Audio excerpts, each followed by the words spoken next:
जय माता दी। सर्व मंगल मांगल्ये शिवे सर्वार्थ साधिके शरण्ये त्र्यंबके गौरी नारायणी नमस्तुते। जय माता दी। मैं हूँ ज्योति और आपका अपने चैनल शुभ कथा में स्वागत है।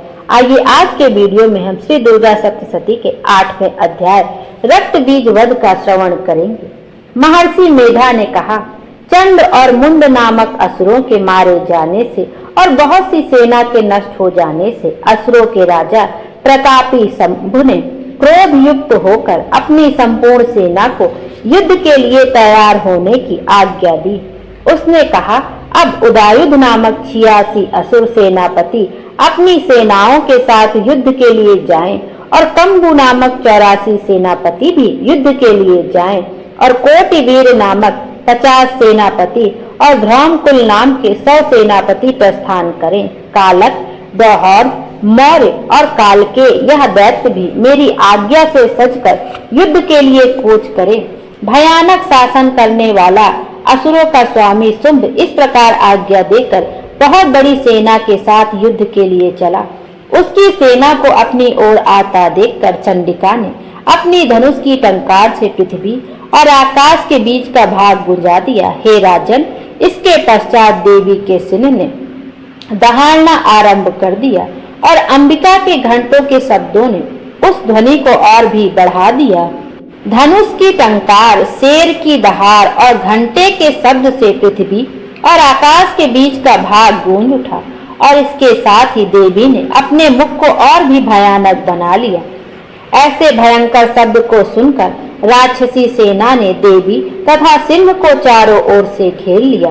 हे राजन, उस समय दैत्यों के नाश के लिए और देवताओं के हित के लिए ब्रह्मा, शिव, कार्तिकेय, विष्णु तथा इंद्र आदि देवों की शक्तियां जो अत्यंत पराक्रम और बल से संपन्न थी, उनके शरीर से निकलकर उसी रूप में चंडिका देवी के पास गईं।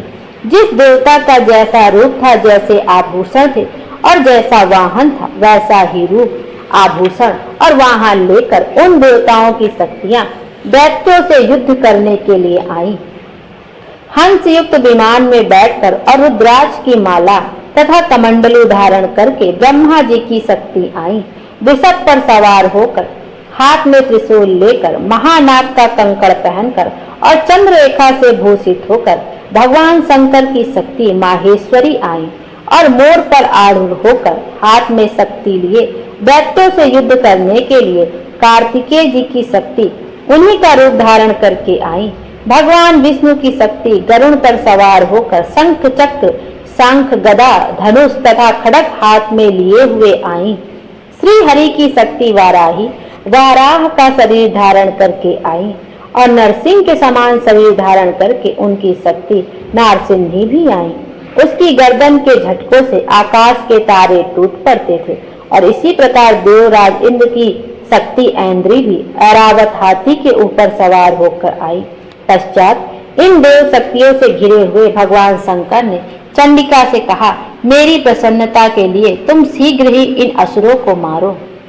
इसके पश्चात देवी के शरीर में से अत्यंत उग्र रूप वाली और सैकड़ों गिदड़ियों के समान आवाज करने वाली चंडिका शक्ति प्रकट हुई।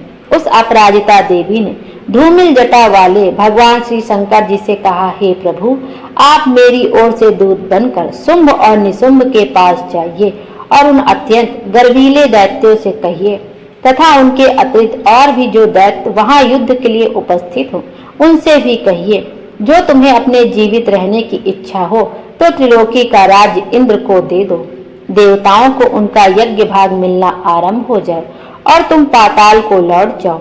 किंतु यदि बल के गर्भ से तुम्हारी लड़ने की इच्छा हो तो फिर आ जाओ, तुम्हारे मान से मेरी योगिनियां तृप्त होंगी।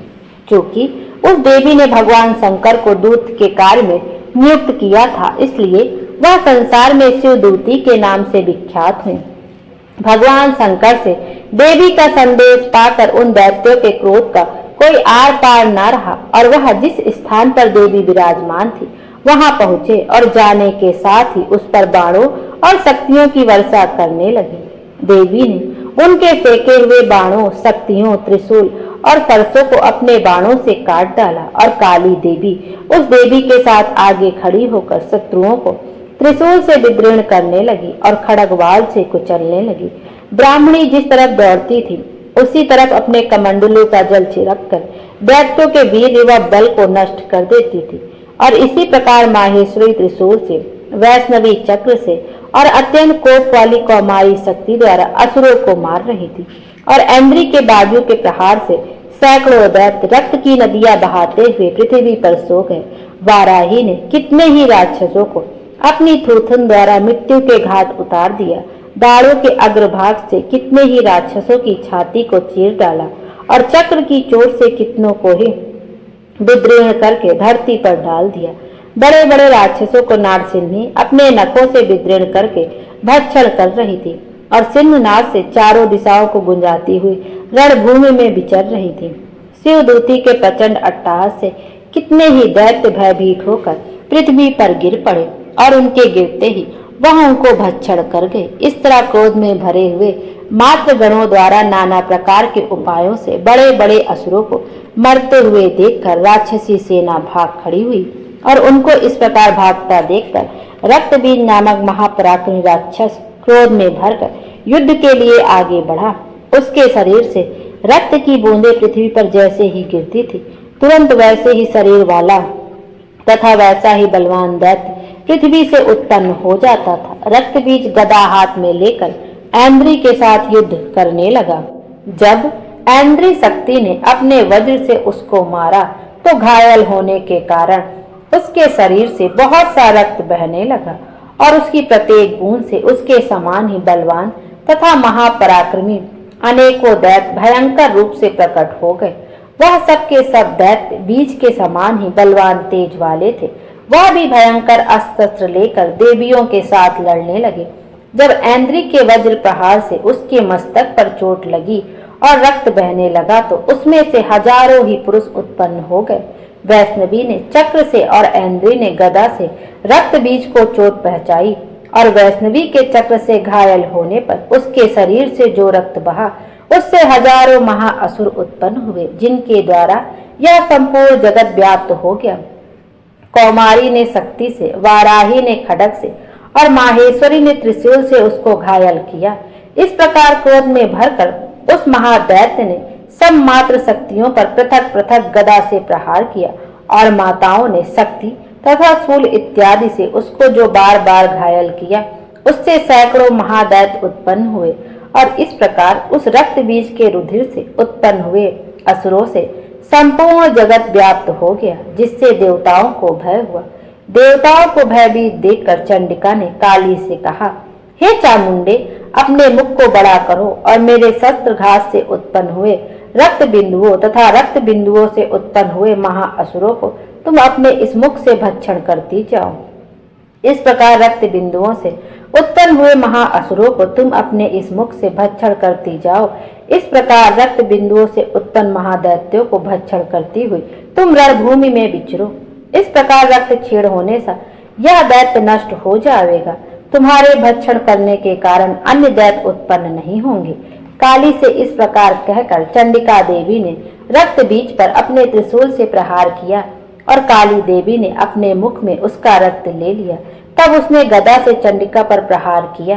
प्रहार से चंडिका को तनिक भी कष्ट ना हुआ, किंतु रक्त बीज के शरीर से बहुत सा रक्त बहने लगा। लेकिन उसके गिरने के साथ ही काली ने उसको अपने मुख में ले लिया। काली के मुख में उस रक्त से जो असुर उत्पन्न हुए उनको उसने भक्षण कर लिया और रक्त को पीती गई।